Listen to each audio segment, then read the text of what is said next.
Dans cette vidéo, on va voir comment investir dans l'ETF SP500 d'Interactive Broker. On va essayer de comprendre pourquoi est-ce que finalement on ne peut pas, en tout cas difficilement, et je vais aussi parler des alternatives que vous pourriez avoir. Donc on rentre dans le vif du sujet, mais avant, petit rappel, quand on veut investir dans un indice, donc par exemple le SP500, le Nasdaq, le CAC 40, etc., il va falloir trouver des ETF. Et comment est-ce qu'on fait pour trouver des ETF? Il y a des plateformes qui existent, donc vous avez Morning.co qui est assez connu, où là vous allez aller dans l'onglet ETF et vous allez pouvoir retrouver pas mal d'ETF qui sont à la fois UCITS ou non, et qui sont aussi éligibles ou non au PEA. Donc là, vous allez pouvoir rechercher par exemple par indice, donc par exemple par l'indice SP500. On clique sur un indice, par exemple le VOO, donc le très connu l'indice de l'ETF, enfin l'ETF SP500 qui réplique le SP500 de la société Vanguard. Et donc là, on a un petit récapitulatif avec pas mal d'infos sur est-ce que c'est UCITS ou non, est-ce que c'est éligible au PEA ou non, le type de réplication, etc.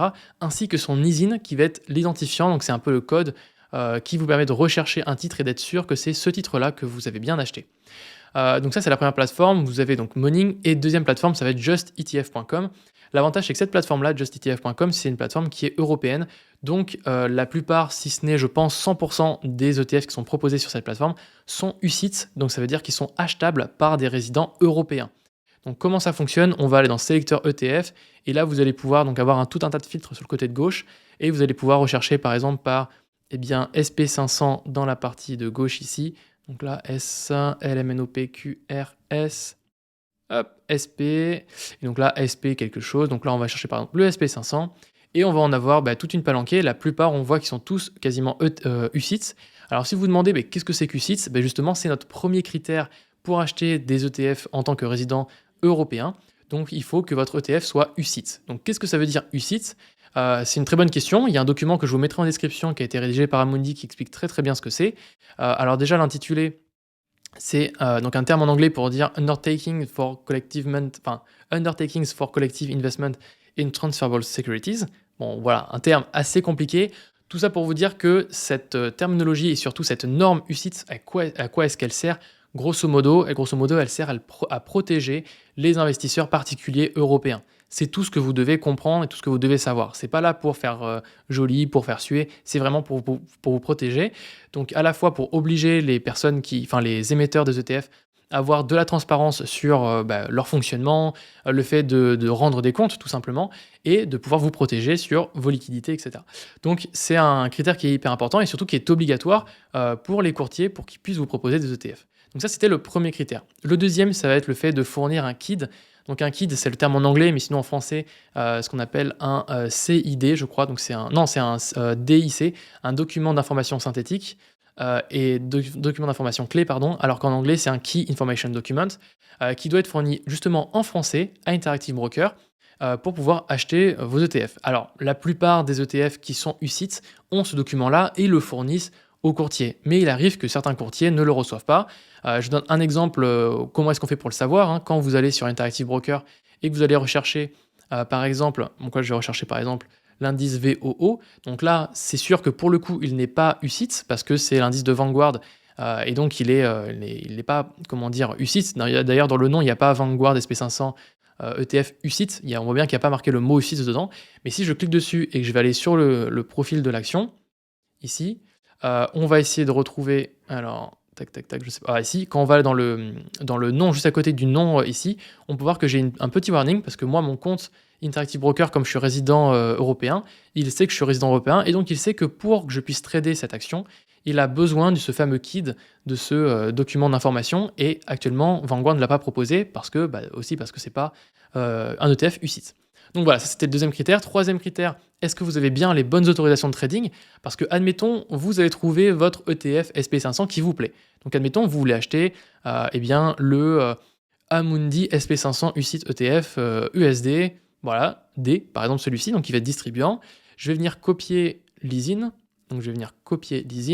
et je vais venir le coller dans Interactive Broker pour aller venir le rechercher. Donc ici, je vais rechercher cet ISIN, et on peut voir qu'il est proposé à la fois avec donc @smart. En fait, vous avez donc ici le ticker du titre, et vous avez ensuite arrobase, et c'est la place boursière sur laquelle vous allez acheter. Smart, c'est quoi? C'est le système Smart Routing d'Interactive Broker. En gros, ils vont faire une optimisation sur les frais, mais vous n'êtes pas sûr de savoir sur quelle place vous allez acheter votre action. Sinon, vous avez @LSE, donc là c'est pour la London Stock Exchange, qui est une autre place boursière. Donc vous avez la NYSE, New York Stock Exchange. Vous avez IBIS pour celle qui s'appelle Xetra, qui est basée en Allemagne. Et donc là, ce sont les différentes places boursières. Donc ce qu'il faut comprendre, c'est que en fait, quand vous allez acheter votre titre, il va être coté quasiment au même prix, si ce n'est que ce qui va changer entre les différentes places boursières, par exemple entre New York Stock Exchange et LSE, ça va être la devise, puisque sur New York Stock Exchange, tous les titres sont cotés en dollars, mais par exemple en Europe, la plupart des bourses vont coter en euros. Donc voilà, c'est une information à savoir. Ça veut dire qu'il va falloir donc des dollars pour acheter des actions cotées sur la New York Stock Exchange, et il va falloir des euros pour acheter des actions qui sont cotées sur des bourses en Europe, principalement. Donc ici, si par exemple je veux acheter cet ETF-là sur la London Stock Exchange, je clique sur Action, ici, et on clique sur Acheter, et là on peut voir que je peux acheter cette action, et là on peut voir qu'elle est cotée donc en dollars, puisque là j'ai bien la currency dollar que j'ai à côté. Et là, ce qu'il va falloir faire, c'est que, comme on sait que notre place boursière, c'est celle de Londres, on peut essayer de passer notre ordre, mais surtout, il faut vérifier que vous avez bien les autorisations de trading pour passer un ordre sur la place boursière de Londres. Donc, comment est-ce qu'on fait? On va dans notre profil, on va dans Paramètres, et ensuite, on va aller dans, donc c'est Trading Permissions. Donc, on va descendre dans Trading Permissions. Ensuite, on va aller dans Stocks, et là, on va voir en fait toutes les places boursières qu'on a activées. En l'occurrence, moi, dans la partie Europe, je regarde, mais je ne crois pas avoir activé ici tout ce qui va être Londres. Donc, ça va être il y a aussi United Kingdom si je l'ai retrouvé. Donc là, je l'ai bien activé, donc je vais pouvoir acheter cette action qui va être listée ici. Mais si vous n'avez pas cette case de cocher, vous n'auriez pas pu acheter le titre que je vous ai proposé ici. Donc voilà, c'est simplement qu'il faut comprendre. Donc, il faut activer les autorisations de trading par rapport aux places boursières sur lesquelles vous allez acheter. Ça, c'était le troisième point. Le quatrième point, si c'est un ETF qui va être européen, comme on l'a vu à l'instant, par exemple pour le cas de cet ETF-là qui est basé à Londres, mais ça peut être sur la bourse de Xetra, qu'on appelle IBIS sur Interactive Broker, il faudra bien vérifier que eh bien, vous allez avoir des commissions qui vont être plus élevées. Donc attention à vos frais d'ordre. Comment est-ce qu'on fait pour voir les frais d'ordre? Quand vous allez passer votre ordre, par exemple avec justement cet ETF-là, ici, vous allez pouvoir donc cliquer sur Acheter, vous allez mettre un certain montant et vous allez cliquer sur Aperçu. Et quand vous allez faire ça, alors moi je crois que j'ai pas assez de montant pour mettre l'ordre, on va voir. Quand vous allez faire ça, eh bien ça va estimer le montant de la commission que vous allez devoir payer. Voilà, il me dit que j'ai pas assez d'argent. Bon, ça c'est pas très grave. Comment est-ce qu'on fait pour savoir si vous avez tel ou tel pricing? Donc vous faites Aperçu, comme ça vous allez voir le montant. Mais ce qu'il faut comprendre, c'est que si vous achetez sur une place américaine, eh bien, si vous avez le plan qui va être fixe, vous allez payer 1 dollar par action.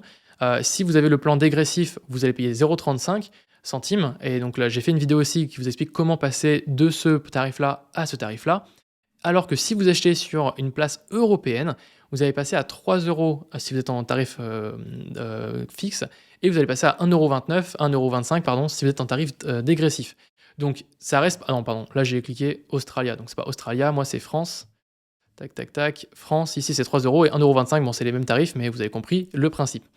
Ça, c'était le quatrième point. Et là, le cinquième point que j'avais envie de mentionner avec vous, c'était le fait que si vous avez envie d'acheter le SP500, pourquoi est-ce que vous ne le faites pas avec un PEA?